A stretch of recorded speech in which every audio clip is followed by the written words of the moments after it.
Hello everyone, UP TGT art के third series में आज हम शुरुआत करने जा रहे हैं। तो चलिए शुरुआत करते हैं।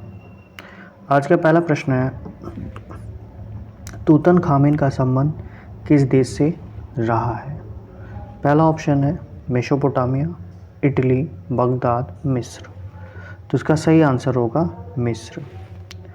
तूतनखामेन जो है ये मिस्र के फ़ारो के नाम से फेमस थे और ये बहुत कम ही उम्र में, लगभग 19 साल की उम्र में ही इनकी डेथ हो गई थी, लगभग कह सकते 1324 ईस्वी में। अगला प्रश्न है, महारानी नेफरतिति का संबंध किस काल से है? Old kingdom, new kingdom, middle kingdom, modern kingdom. तो इसका सही आंसर होगा न्यू किंगडम। कभी कभी ऑप्शन में आपको मिस्र नाम से भी आ सकता है, तो आप मिस्र भी समझ सकते हैं, यानी कि न्यू किंगडम जो है वो मिस्र का ही दूसरा नाम, आप ऐसे समझिए। अगला प्रश्न है, शुमेरियन सभ्यता किस नदी के तट पर विकसित है? ऑप्शन है नील, सिंधु, यांग्त्जे, यूफ्रेटस। तो इसका सही आंसर होगा यूफ्रेटस। यूफ्रेटस नदी के तट पर ही यह सभ्यता विकसित हुई थी। अगला प्रश्न है, अमरत्व की कला किस देश की प्राचीन कला को कहते हैं? ऑप्शन है रोम, भारत, इटली, मिस्र। तो इसका सही आंसर होगा मिस्र। अमरत्व की कला जो है वो मिस्र की ही प्राचीन कला को कहते थे और मिस्र के जो लोग थे वो विश्वास करते थे आत्माओं के निवास में, कह सकते हैं। उनका मानना था कि इंसान की बॉडी से जब आत्मा निकल जाती है तो वो फिर से मतलब शरीर में प्रवेश करती है। यानी उन्होंने दो टाइप की आत्माओं का जिक्र किया था। एक आत्मा को उन्होंने बा नाम दिया था और एक आत्मा को उन्होंने नाम दिया था का। तो जो बा वाली आत्मा होती है वो इंसान की मृत्यु के बाद शरीर से निकल जाती है, फिर कुछ समय के बाद वापस शरीर में प्रवेश कर जाती है।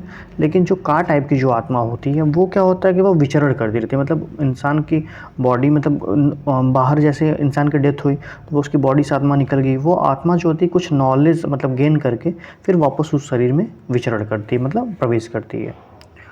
अगला प्रश्न है, स्टोनहेंज अवस्थित है। देखिए स्टोनहेंज क्या है, कह सकते हैं एक शिल्प है, एक पत्थर है, आप ऐसे समझिए, ठीक है, या एक मूर्ति कह सकते हैं। कुछ उसका स्ट्रक्चर कुछ ऐसा है, समझिए, ठीक है। इसमें जो पत्थर लगे वो लगभग समान ऊंचाई के हैं और ये आज की डेट में कहाँ पे स्थित है, आपसे क्वेश्चन पूछा जा रहा है। ये देखिए ऑप्शन गलत टाइप हो गया, ये ब्रिटेन ऑप्शन है, ये एडम्स काउंटी है, ये सेली बशरी के मैदानों में पूर्वी द्वीप समूह में। तो इसका सही आंसर है ब्रिटेन, यानी जो स्टोनहेंज है वो रियल में ब्रिटेन में है।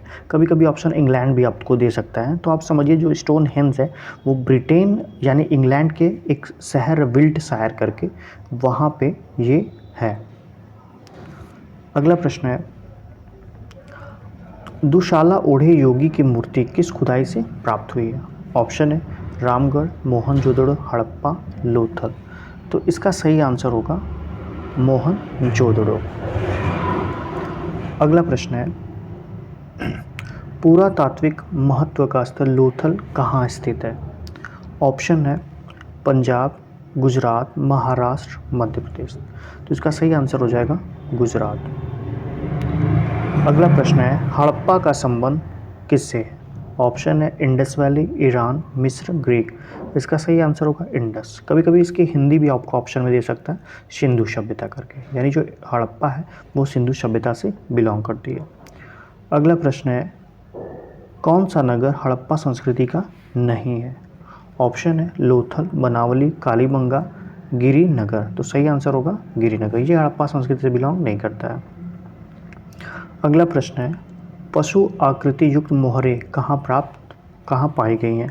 ऑप्शन है राजघाट, नालंदा, सारनाथ, मोहनजोदड़ो। तो इसका सही आंसर है मोहनजोदड़ो।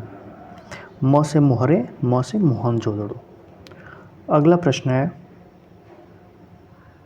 इसी के साथ आज का सीरीज समाप्त हो गया है।